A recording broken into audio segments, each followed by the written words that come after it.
From shadows to spotlight, the British player who joined 15-year-old Coco Gauff at Wimbledon, a historic underdog story.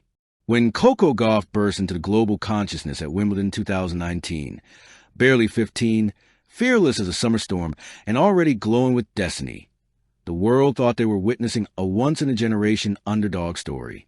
A teenage qualifier, ranked outside the top 300, taking down Venus Williams on the hallowed grass of center court, was a kind of thing that felt dreamed, not lived. But what many people forget is that she wasn't the only young underdog writing history that year. In the shadows of Coco's meteoric rise to the quiet, determined British teenager, an unseeded wild card who slipped through the draw like a whispered rumor, fighting through her own improbable journey. She didn't command the headlines, she didn't dazzle in interviews, and she didn't have the spotlight of a global prodigy.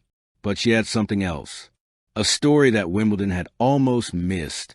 This is a forgotten tale of Harriet "Harry" Dunn, the British junior who stepped onto Wimbledon's sacred lawns at just 15 years old, side by side with Coco Gauff, unknowingly becoming part of one of the most magical dual underdog moments the tournament has ever seen. The girl nobody noticed. Unlike Gauff, Harriet Dunn didn't arrive with a Nike sponsorship deal, a viral hype reel, or an endorsement from legends. She arrived with a borrowed racket bag, a pair of grass shoes she'd only worn twice, and a hometown fundraising pool that barely covered her travel. Her tennis upbringing wasn't forged in elite academies or glossy training centers. Instead, it came from late-night practices at a community club in Sheffield where her coach, a retired firefighter, still carried the faint smell of smoke on his jackets. Her mother, a nurse, worked night shifts. Her father, a mechanic, fixed cars during the day and fixed loose nets at the local club at night.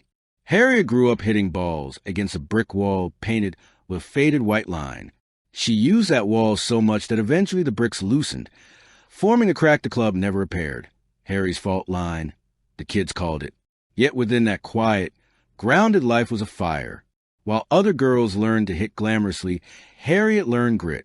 While others trained on perfect courts, she learned how to stay low on uneven bounces, how to improvise, how to believe. By the time she was 15, she wasn't the best British junior on paper. Not even close. But Wimbledon loves a fighter more than it loves a favorite.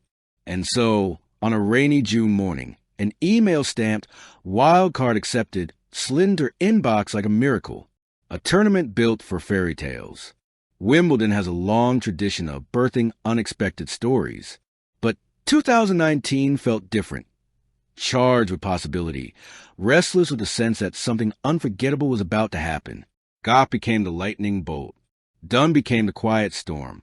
While Coco walked on the number 1 court and took down Venus Williams, Harry was on a tiny outside court where only a handful of spectators stood with umbrellas. Her match went 5 stoppages due to drizzle, her shoes soaked through, her kit clinging to her skin like wet paper. But she kept going. Every point was a rebellion. Every swing was a declaration. I belong here. When she won her debut match in 3 gritty sets, she didn't scream or collapse. She simply looked up at the cloud-heavy sky, blinking rain away as her coach jogged in slow motion toward her with a towel and the world's widest smile. That night, BBC Sport barely mentioned her. But in the locker room, where stories truly breathe, the older players noticed. She's the girl who wanted a monsoon, someone said. She's got heart, another added. It was there, soaked, shivering, and holding a sponsorship-free racket, that Harriet Dunn met Coco Gauff the first time.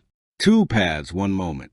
Coco, fresh from her Venus victory, was glowing, radiant with disbelief, adrenaline, and newfound fame. Cameras followed her everywhere. Reporters whispered her name every few seconds. Center court had already claimed her. But Harriet?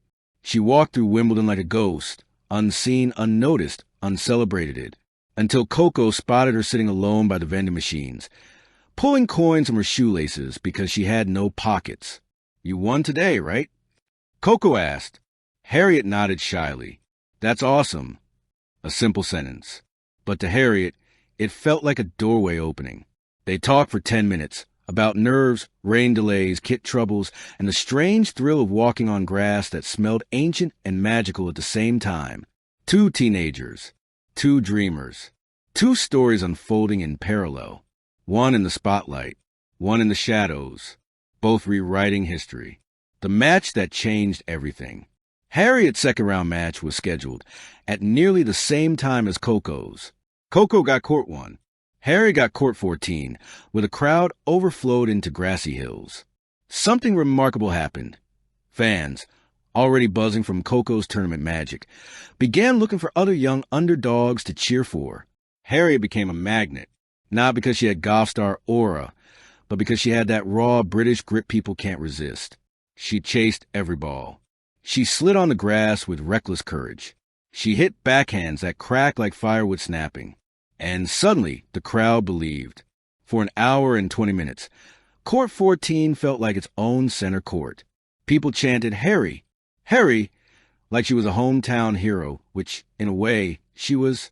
She lost in 3 sets, but left the court to a standing ovation that blurred her vision from tears she didn't try to hide. She wasn't Coco. She didn't need to be. Her story was different, but just as powerful. The aftermath. A star is quietly born. Coco Gauff went on to become a global superstar. Harriet Dunn went home to Sheffield to finish her exams. But something had shifted. Her Wimbledon performance caught the attention of small British brands, junior programs, and a few coaches who rarely look beyond London talent pools. She didn't become an overnight sensation. The underdog who inspired a generation. Harriet Dunn never chased fame. She chased truth. Her truth was simple. Anyone, from anywhere, can belong on the biggest stage in the world. She became an icon for the overlooked. Players from small towns, kids without academies, juniors without sponsors, dreamers with nothing but belief. Her Wimbledon moment, though overshadowed by Gauff's meteoric rise, became a quiet anthem. Because while Coco taught the world that legends can be born at 15, Harriet taught the world that legends don't always shine instantly. Some of them glow slowly, steadily, beautifully, until the world finally looks up and realizes they were extraordinary all along, a shared legacy. Today, when fans talk about 2019, they talk about Coco Gauff's miracle run. But a deeper truth lives beneath the headlines. Wimbledon that year gave us 2 stories worth remembering. One of meteoric rise, one of hidden strength, one that lit up center court, one that conquered the rain-soaked edges of Court 14. Together, they created something rare, a double underdog tale intertwined by fate, youth, and the magic of belief. And perhaps the real beauty is this. Coco showed the world what a prodigy looks like. Harriet showed the world what persistence looks like. Both matter. Both inspire. Both belong in the spotlight, even if one began in the shadows. Thank you for watching. Please don't forget to hit the subscribe button, like, and share. Till next time.